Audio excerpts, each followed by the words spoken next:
Start. 3, 2, 1. And we're back with View of the Stars and my special guest, Jack Hill. And we were just talking about the high school days and going out and earning some money. And the name of that band was The Mellowtones. Mellowtones. Yes.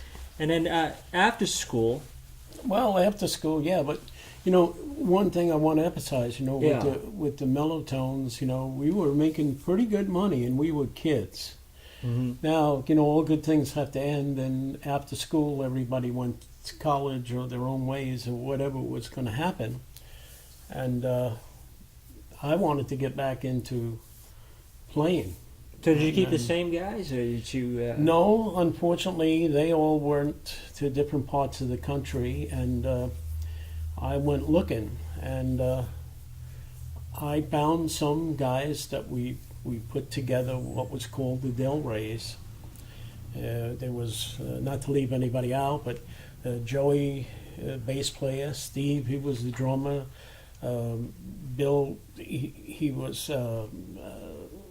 besides keyboards, he filled in wherever we needed him, and Tom, he was another guitar player and played saxophone, and the saxophone ended up to be a big part of what was to eventually transpire.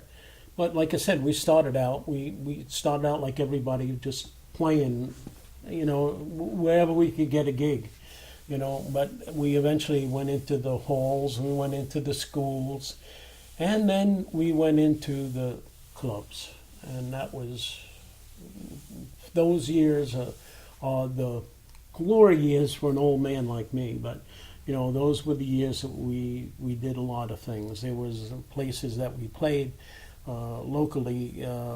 One was in Long Beach, in Long Island, called the Action House. We played there when we were playing there 2-3 times a week, and we also played in a place called the Whistle Stop.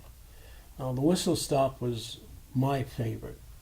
The Whistle Stop was my favorite because once or even sometimes twice a month, they would bring in a performer that was no longer peaking, but maybe on the downside. And I don't even want to say that because some of these guys, their reputation never down. Their reputation was still today. Still today. Sure. So I don't want to say that, but we were the house band. We played there about 2.5 years maybe, and we were one of the house bands that they had.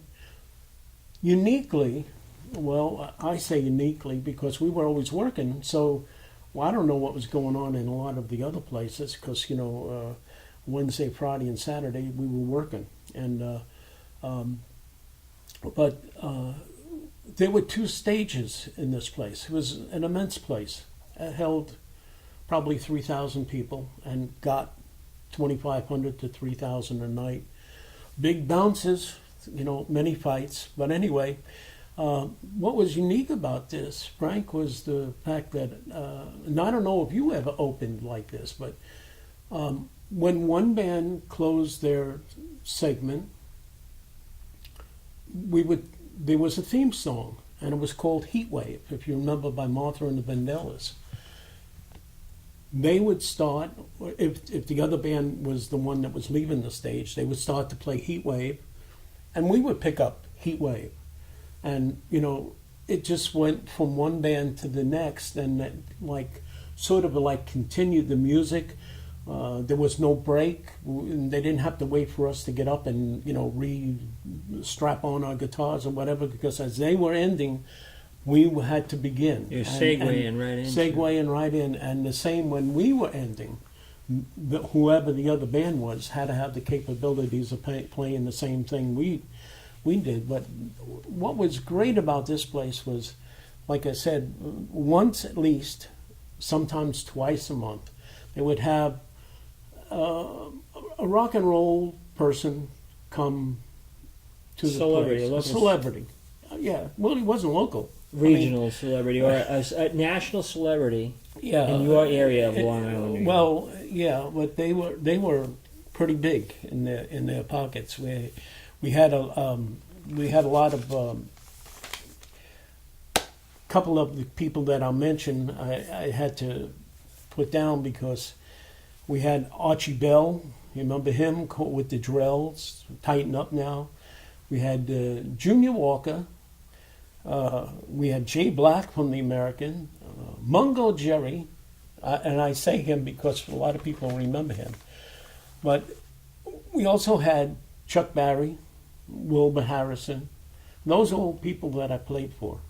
And one of the unique things about this was, when they had, like Junior Walker had the All-Star Band, right? But when they came to this place, I guess they couldn't afford the entourage. So the house band, which was us, the Del Reys, had to do the background music for them. One thing I loved was when Chuck Berry came.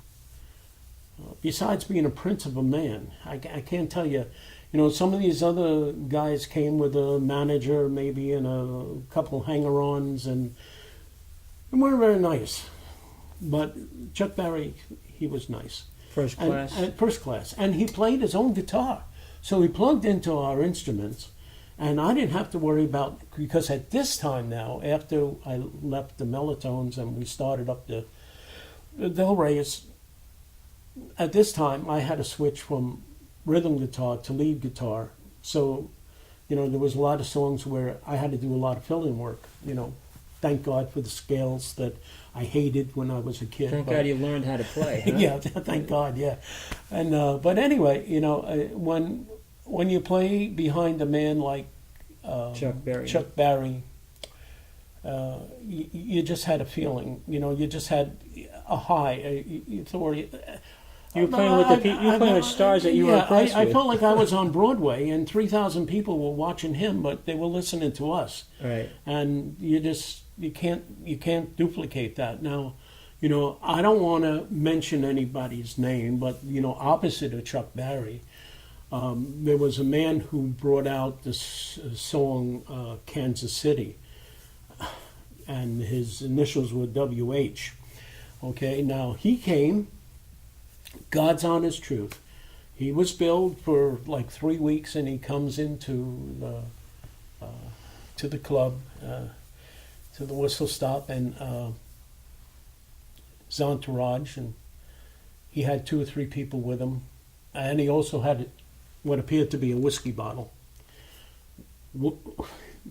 He got up on stage, and we were supposed to open up with his famous hit, Kansas City, going to Kansas City, and the man was inebriated from the beginning, and he eventually fell down right on the stage in the middle of the song, and we had to stop, and people came and took him, and he didn't even make the second show for the night. We used to have the performers would do 2 shows, but it was a learning curve for me and everybody that was playing with me, because when these guys came, they know what they wanted, and they had people that backed them up, from all sorts of professional people that backed them up.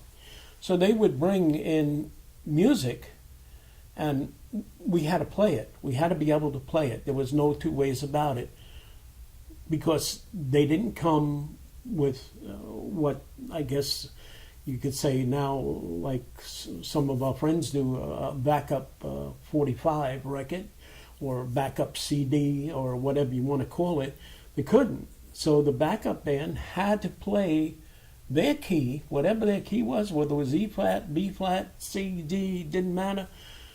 Play it. And the only good part about it was we all knew their songs because they were such big hits when they first came out. So we did that, and that was, I would say, that was working at the whistle stop. The Action House was good because it was packed with people. There was no, it was down by Long Beach, and Long Beach is, and Long Island is a place where people go They go there because there's a big boardwalk there. This place was up the road from the boardwalk, but we'd still pack 3,000 people in on a weeknight, on a Saturday night or Friday night. I mean, it was packed. But they didn't do the same thing. They never called in the big stars. When we got to the whistle stop, it was showtime. And showtime was when these guys came. Well, you had to know what you were doing. And we were lucky enough that we all had a background of knowing a little bit about what we did. But my special person for playing at the whistle stop was Chuck Berry, because when he was done, he took care of the band. Some of these guys came in and they were there to pick up whatever change they were going to get for the night and couldn't care less who heard them. Some of them couldn't care less what they sounded like. And some of them just, when they came into your room, here's the music, left. No time for discussion, no time for anything. Okay, so you went out and did the best job that you could for them. But Chuck Berry was a musician, a songwriter, and just a great person. And I remember him coming back in after the second show on one of our breaks before it was to close for the night. And we passed out some green to each one of us. That's nice. And it was just, heartfelt, nice job, guys. He didn't have to say it. He was bigger than we'd ever be, but he did say it. He took time to say it. And till today, when I see him on the TV and I see him scoot across the stage with his guitar in hand and he's doing his movements, and I remember seeing him from the back. I'm standing in back of him and he's doing that. He's sweating. He's giving these people. Didn't matter that there wasn't 10,000 people in an arena, that there was only 3,000 people. He gave them his heart and soul when he did that, and I'll never forget. I'll never forget him. And anyway, but we also did other things. We one of the bass player's father said he's going to manage us, and he knew a lot of places in Brooklyn. They weren't supper clubs, they were bars, but they were down in the basement bars, I guess, if you want, and we got into that situation where we had to play in those places too, and it was strange because you weren't accepted everywhere. If you were playing in an Italian neighborhood, and we didn't have anybody that looked Italian in the band. We weren't very popular, and that's just the way it was. But we also played in a joint, and I can never, for the life of me, I'm going to have to go back to Hempstead, in the town of Hempstead by Hofstra College one time. And it was a small little bar on the corner that held probably 300 people legally, squeezed in probably 400 people. It had a stage no bigger than what we're on, and we had all these instruments and microphones, and here we are trying to sing, and this place is like standing room only. Nobody danced. They couldn't. They could stand there and go to the music. But and the bar didn't care, because all them people, Frank, went up to the bar and was buying drinks and listening to the music. They were hanging out the door, down the street, the side doors. There wasn't an empty table. There wasn't anything, but everybody came. And it wasn't only our band that they came to, but that was the college's hangout. And they came by droves to this place. And we were lucky that the keyboard player knew somebody there, because you couldn't get in there. They had music there 4 or 5 nights a week, but everybody wanted to play there because of the closeness and the people and the girls. A lot of girls went to college, especially in Hempstead there. Sure. So it was what you would call I would say call like a time of your life. That was the heyday of my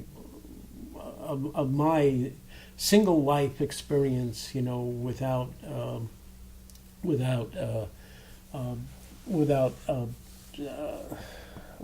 without losing it. I gained. I gained from all the experiences that I had from when I was a little boy playing, with my brother-in-law, to when I went into high school and played high school band, and then the mellow tones and the standard band. And the standard band and rock and roll were two different things, but they all fit together. And musically, it had to work, and it did work. And I'm forever grateful for everybody who helped me along the way to that. But then what happened, like everything happens, right? People get married. People have responsibilities. People have to go But they to move work. on, Jack. They move on, yeah. And then they decide that they're married and they have kids. Right. And then the band disbands. And the band disbands. And same thing probably happened to you. Yep, and that's exactly what happened. It happened to our bass player was the first one to get married. And then 1, 2, 3, it was all gone.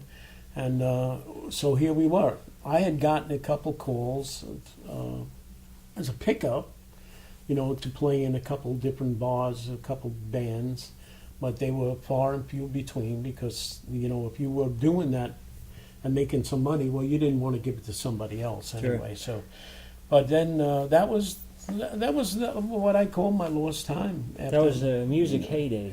Well, that was a music heyday for me because I met some nice people, some not so nice people, had an opportunity to do that other people never will have to do. Sure. And I Can was, only dream of doing, playing with their stars. And people playing that they, with the stars and just playing. I mean, 3,000 people a night is nothing to sneeze at, Sure. They were there. And Nowadays it's hard for even big acts to play in front of. sometimes, yeah. So yeah. let's fast forward a little bit here Okay. after that. And then you moved to the Sunshine State of Florida and 1998. Cape Coral. Packed the bags. I'm going to say pack the boat because that's how I moved. We moved on our boat and went down to Florida here in '98. You took a boat here? I took my boat here, yes. Wow, and all the way my- down the East Coast? All the way down the Intercoastal. How'd you go the other way? No. All the way, it's a short route down the Intercoastal. Okay, and then you joined St. Catherine's in 1999. Yeah, it was 1999. I found out who the choir director's name was, and he was newly elected to the choir at that time. His name was Don. He was newly elected as the choir director. Sure. The lady who was there went on to become a nun and a sister. We're still good friends today. And I remember going to the church before the switch over and watching her play, and she played the guitar. And I said, you know what, I'm too old. I'm never going to start another rock and roll band. It's not going to happen. I'm out of that. But, maybe I could go and join the choir. So I did. And it was about in March 2006 where I did join the choir. Okay, and then you met this one lady named Donna who... And then I met what was to be, after many years, my future wife. Yes, And you were Donna. teaching her how to play the bass guitar and... Well, we got together singing and playing and doing what we did, and we decided that at some point, she picked up the bass, and because the guitar may be a little more intricate to learn than the bass. The bass is, you need certain riffs and certain runs and certain things, but I'm not putting it down, believe me, because I played the bass. I played the bass. I played the bass for years, as you know too. But we decided that we were going to go and we were going to make something for people that couldn't get out. Not so much shut-ins, but we decided we were going to go to nursing homes. And at that time, we called ourselves God's Readers of Knowledge. and we went to nursing homes, and we were not denominational, we're non-denominational, and we read segments from the Bible, and we played songs that were to go along with as much as we could of what we were reading. At the same time, then Donna and I said that, maybe we could do something with this, too. Because what we didn't realize until we went with God's Readers of Knowledge was that these nursing homes paid money for you to come in and be a performer, sing, and get the people up dancing and clapping their hands and everything. And so we did that too, and we decided to call ourselves the Classics.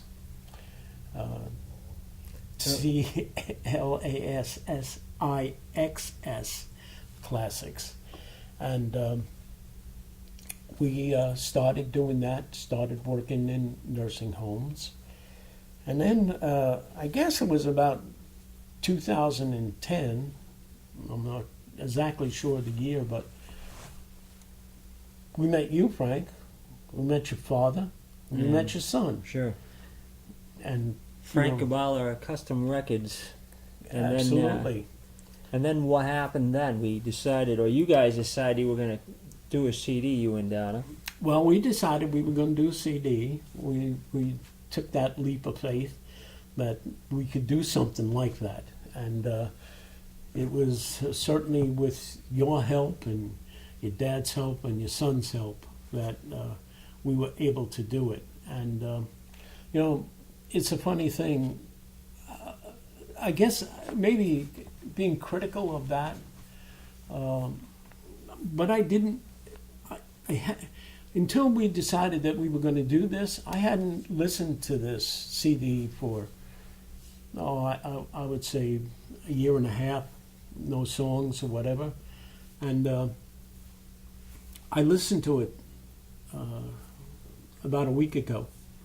And Donna listened to it about a week ago. And we're really proud of this CD. It turned out to be something that,